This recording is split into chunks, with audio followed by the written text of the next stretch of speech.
Planejamento financeiro. Este é o tema do programa de hoje. Vamos falar em gastos, mas vamos falar ainda mais em economizar. Afinal, planejar e economizar são as palavras-chave que vão garantir a você e ao seu bolso um futuro mais tranquilo.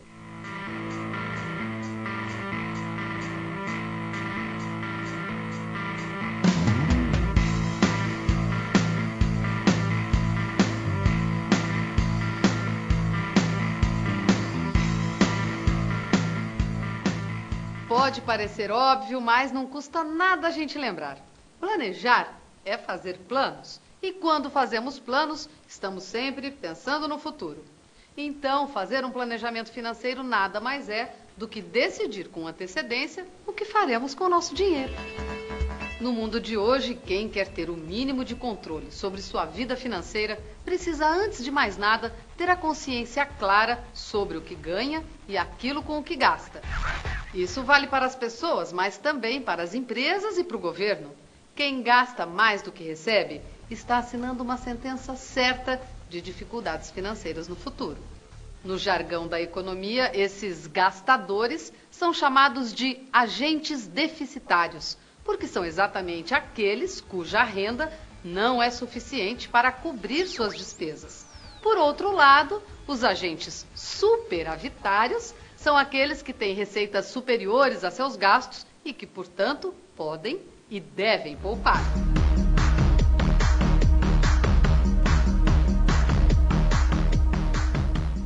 Acho que está claro que o nosso objetivo aqui é que você esteja sempre entre os superavitários. E uma boa forma de se fazer isso é ter sempre um comportamento azul, ou seja, procurar estar do lado da balança onde sobra dinheiro. Parece difícil. Alguns diriam até que é impossível, mas olhe só esse exemplo. Eu moro sozinha, então eu tenho conta de água, luz, pago condomínio, reservo uma parte disso para os meus gastos pessoais, femininos, que são necessários. Uma pequena parte eu consigo guardar, né? Eu consegui chegar a esses 20% com muito sacrifício e depois de muito quebrar a cabeça, com financiamento, com empréstimo de cheque especial, com tudo isso. Eu quebrei muito, tive problemas com o nome, com o meu CPF, coisa que me fizeram aprender um pouquinho. Desde o começo da faculdade as pessoas sempre comentam, tenta fazer isso, tenta guardar um pouco, aplica naquilo. Só que, lógico, a gente não consegue fazer isso de imediato, né? A gente vai conhecendo aos pouquinhos, vai tentando conseguir começar e perceber que é um bom negócio, né? Hoje eu tento acompanhar as notícias, leio alguns livros que ajudam e mostram, dão exemplos do quanto isso para o futuro é interessante. E como eu sei que a gente vive numa fase hoje de consumismo puro, tudo isso que está acontecendo é resultado de todo esse consumismo, por que não tentar se preparar um pouquinho para o que ainda pode vir? Acho que as pessoas não estão tendo noção ainda do que está acontecendo, do que pode acontecer. Então, eu espero que eu esteja fazendo a melhor coisa, que eu consiga continuar fazendo isso e que eu consiga o resultado esperado. Viu só? A Lívia é um exemplo claro de que dá sim para assumir um comportamento azul e tirar as contas do vermelho. Basta planejamento e perseverança. Então vamos conhecer alguns conceitos essenciais. O primeiro deles é o conceito de juros. De uma forma bem simples, podemos dizer que os juros representam o custo do dinheiro. Toda forma de mercadoria e de serviços possui um valor, um preço, e com o dinheiro não é diferente. Assim, da mesma forma que qualquer produto no mercado, o dinheiro pode ficar mais caro ou mais barato, o que é o mesmo que dizer que os juros podem subir ou cair. E quais seriam os fatores que afetam o preço do dinheiro? Você se lembra dela? A dona inflação?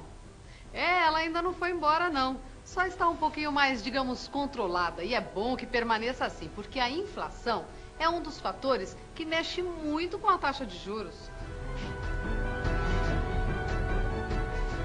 Há 15, 20 anos, a inflação no Brasil estava completamente fora de controle. Isso se refletia num constante aumento de preços, o que provocava a perda do poder de compra da nossa moeda. Ou seja, de um mês para o outro, o seu salário poderia não dar mais conta das despesas da casa.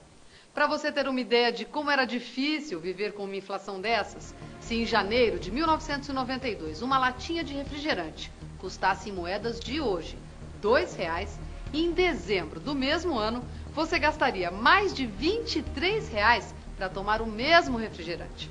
Naquele ano, a inflação acumulada fechou em espantosos 1.158%. A inflação pode ocorrer por vários motivos.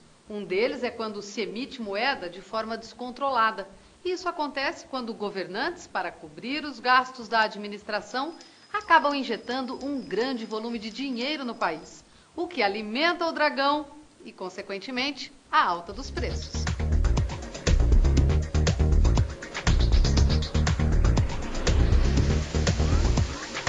Mas isso já é assunto para daqui a pouco, no nosso próximo bloco.